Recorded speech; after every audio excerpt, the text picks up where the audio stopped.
Yes, ndagusuhuje ngo haye ikaze hano kuri iyi channel yacu ya Aizo TV, aho tugenda tukubwira ibyo wakora ukagira ubuzima bwiza. Muri iki kiganiro cya none tugiye kurebera hamwe impamvu ituma umuntu uwo ari we wese ashobora kubira ibyuya nijoro. Hari indwara umuntu aba yifitemo iyo abira ibyuya nijoro. Ubusanzwe iyo umuntu agiye kuryama hari ababira ibyuya, ushobora kubira ibyuya bitewe n'impamvu nyinshi, ariko nanone ushobora kubira ibyuya bitewe n'indwara zimwe na zimwe urwaye. Izo ndwara rero ushobora kuba urwaye nizo ngiye kuba nakubwira muri iki kiganiro, uzimenye kandi bigufashe kuba watekereza uburyo watangira kujya gushaka uburyo wazivuza. Kubira ibyuya mu buzima busanzwe biterwa n'impamvu nyinshi nk'uko nari mbivuze. Noneho ukabira ibyuya uryamye, hari impamvu zimwe na zimwe zabitera. Izo mpamvu rero zikaba zishobora guterwa n'indwara zimwe na zimwe urwaye, ukaba urwaye izo ndwara utabizi. Iyo ugiye kuryama batubwira yuko nko mu bihugu byacu byo muri Afurika ni ngombwa ko turyama twavuyemo imyenda yose, kuko hano ku mugabane wacu wa Afurika harashuha. Ugiye kuryama rero wambaye imyenda, ngo hari imyenda yabugenewe yo kuryamamo, robe de nuit, ngo ni ikanzu yo kuryamamo ya nijoro. Ibyo ntabwo byemeye kuko hano muri Afurika harashuha, ndetse n'ibyumba turyamamo biba bishushe. Iyo ukoze ku nkuta z'ibyumba byacu twaryamye uba wumva zaka umuriro nk'itanura. Rero mu buryo kugira ngo utaza kubira icyunzwe cyangwa se ibyuya uryamye, ni ngombwa kuvamo imyenda yose. Bitandukanye n'abantu bari nko ku mugabane w'i Burayi, hari ahantu hakonja, aho iyo bagiye kuryama baryama bifubitse, bakaryama mu mutwe bambaye ingofero, bambaye imyenda ituma nyine imbeho itabageraho, kuko biriya bihugu birakonja cyane. Ndetse no mu byumba byabo haba harimo amafani, haba harimo imashini zitera umwuka ushuha kugira ngo ubukonje buturuka hanze butabageraho. So hano muri Afurika rero nakubwiye yuko ari ngombwa ko ujya kuryama wavuyemo imyenda. Utazishinga abantu bari ku mugabane w'i Burayi cyangwa se ku yindi migabane ikonja ngo bigane, ngo nubona bagiye kuryama bambaye imyenda yo kuraramo ngo nawe bigane. Hano turashushe cyangwa se harashuha. So impamvu rero yatuma umuntu abira ibyuya bitewe n'indwara n'izihe, nibyo ngiye kuba gusobanura iki kiganiro. Impamvu ya mbere yatuma ubira ibyuya nijoro uryamye, ni igihe ugiye kuryama yenda umaze kurya. Ako kanya umaze kurya, umubiri nta nubwo uranabyakira, urabifata neza ngo ubishyire mu gifu. Ibiryo wariye bikaba bikungahaye ngo ku umunyu mwinshi, cyangwa se bikaba bifite amavuta menshi. Urugero nk'inyama, wariye inyama zitukura, inyama z'inka, inyama z'ihene, inyama zigiye zitandukanye, icyo bita inyama zitukura. Umaze kuzirya, umubiri murabizi ko iyo umuntu amaze kurya ibiryo biba bishushe bimwe na bimwe, biryo biba byamuteye icyuya kiri kumeneka, cyangwa se wanyoye icyayi gishushe, ako kanya uhise ujya mu buriri. Byumvikane ko nugera mu buriri nta kindi kirakurikiraho usibye kubira ibyunzwe. Iyo ni impamvu ya mbere ushobora kubira ibyuya. Impamvu ya kabiri, kuryama umaze kunywa inzoga. Iyo ni impamvu ya kabiri, uyimenye. Impamvu ya kabiri ni ukuryama umaze kunywa inzoga, kuko ngo inzoga, ngo kunywa inzoga ugiye kuryama ngo bihungabanya imikorere y'umubiri wawe wose, bigatuma ushobora kubira ibyuya. Iyo ni impamvu ya kabiri. Impamvu ya gatatu, igihe ufite ikibazo cy'ihindagurika ry'imisemburo mu mubiri wawe.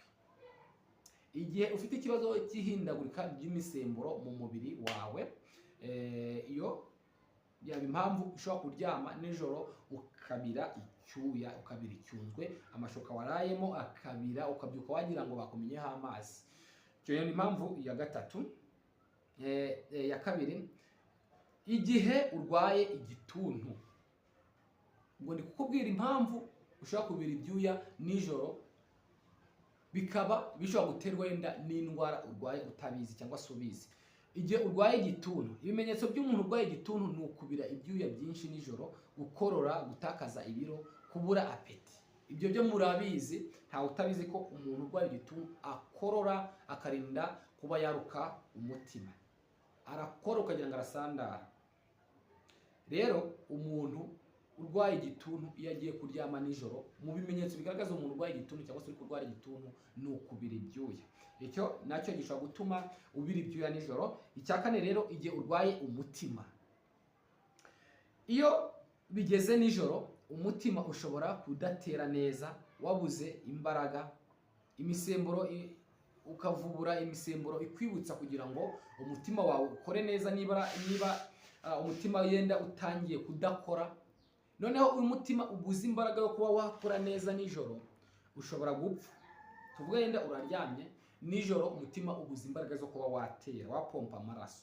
Iyo rero ubuze imbaraga muri bwa buryo bwo kugira ngo udapfa nyine, udapfa nijoro rw'ikirago wishwe n'umutima, umutima rero hari indi misemburo ihita ikangura umutima kugira ngo ukomeze ukore. Muri uko gukangura umutima ndetse no gutuma ubwonko bukora cyane kugira ngo bukangure umutima, ni cya gihe ujya kubona ukabona umuntu nijoro ahise abyuka nijoro ari kwahagira ibyuya byamurenze bitewe n'izo mbaraga umubiri uri gukoresha ukangura umutima. Icyo gihe rero uba urwaye umutima. Umuntu urwaye umutima nijoro ashobora kubyuka ari kwahagira ibyuya byamurenze bitewe n'indwara y'umutima. Ugomba kumenya ko umuntu urwaye umutima nijoro ashobora kubira ibyuya mu masaha ya saa 9, saa 8. Izo saha ni indwara abantu barwaye umutima bakanguka kenshi na kenshi ibyuya byabarenze. Iyo nayo ni indwara ishobora gutuma umuntu abira ibyuya nijoro. Umwanya wa gatanu rero, igihe ufite kanseri yo mu maraso. Igihe ufite kanseri yo mu maraso, ku mwanya yenda navuga ngo wa 10 ku mwanya wa 8 ni igihe urwaye mu gihe uryama ukabura umwuka. Wari waryama nijoro ukumva umwuka urawubuze neza ukagira ngo bagufunze amazuru. Hari igihe rero icyo kintu cyo kuryama ukabura umwuka gishobora gutuma umubiri urekura imisemburo myinshi, ubwonko bugakora cyane, hanyuma ugatangira ukabira icyuya, ukabira ibyuya. Igihe uryama ukabura umwuka, birashoboka ko ushobora kugira ibyuya. Ikindi kintu batubwira ngo ni igihe uri guhabwa imiti y'umuvuduko w'amaraso. Igihe urwaye hypertension cyangwa se umuvuduko w'amaraso, ukaba hari imiti ufata, nabyo bishobora gutuma ubira ibyuya nijoro. Ikindi ngo ni igihe uri kwivuza indwara y'ihindagurikire y'imisemburo, uri guhabwa imiti yo gusubiza imisemburo ku murongo. Iyo nayo ni impamvu. Ni igihe noneho ikindi gikurikiraho ngo ni igihe uryama wifitiye umujagararo, ufite stress, udatuje, hari ibibazo ufite, wenda ni urushako, hari amakimbirane ufitanye n'abantu, mbese ntabwo muri icyo gihe ufite umutuzo muri wowe. Icyo gihe rero ugiye kuryama ufite stress, ufite icyo bita umujagararo, ufite ibibazo, udatuje, icyo gihe nijoro ushobora kutaryama neza ukabira ibyuya. Icyo gihe ushobora kubira ibyuya. Icyo ugomba kukimenya.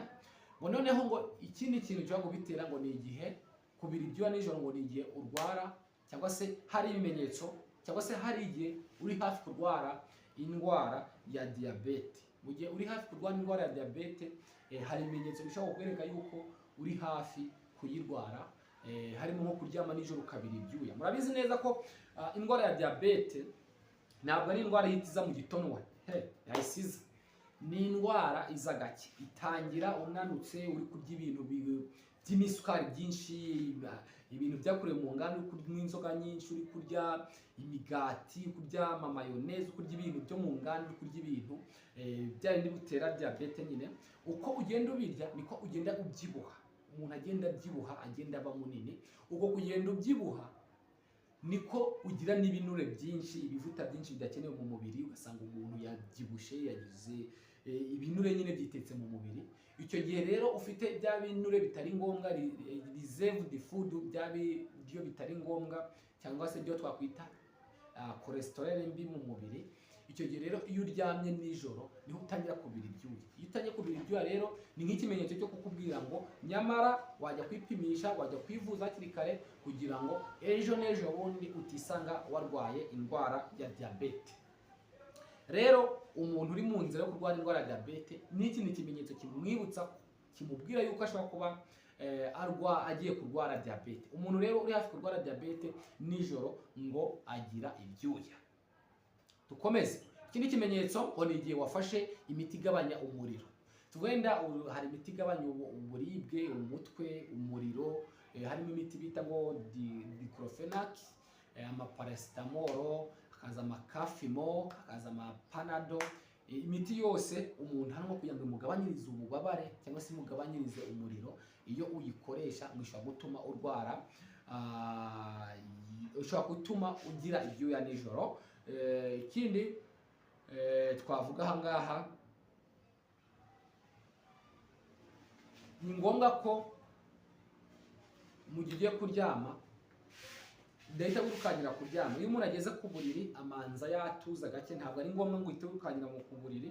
Ni ngombwa ko umanza watuza ukicara ku gitanda kugira ngo uryame ufite fureshe, ugapompa umwuka usohora winjiza nibura inshuro 50, 60, 70 kugira ngo umubiri wawe utegure ko ugiye kuryama, hanyuma uze guhumeka neza mu gihe uryamye,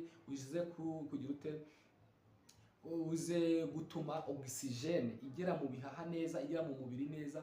Bigwa gutegeka ko upompa nibura inshuro 30 cyangwa se inshuro 50 cyangwa se inshuro 60, umwuka ujyana uwusohora, uwinjiza, uwusohora. Nabibonye uburyo ndi kubikora.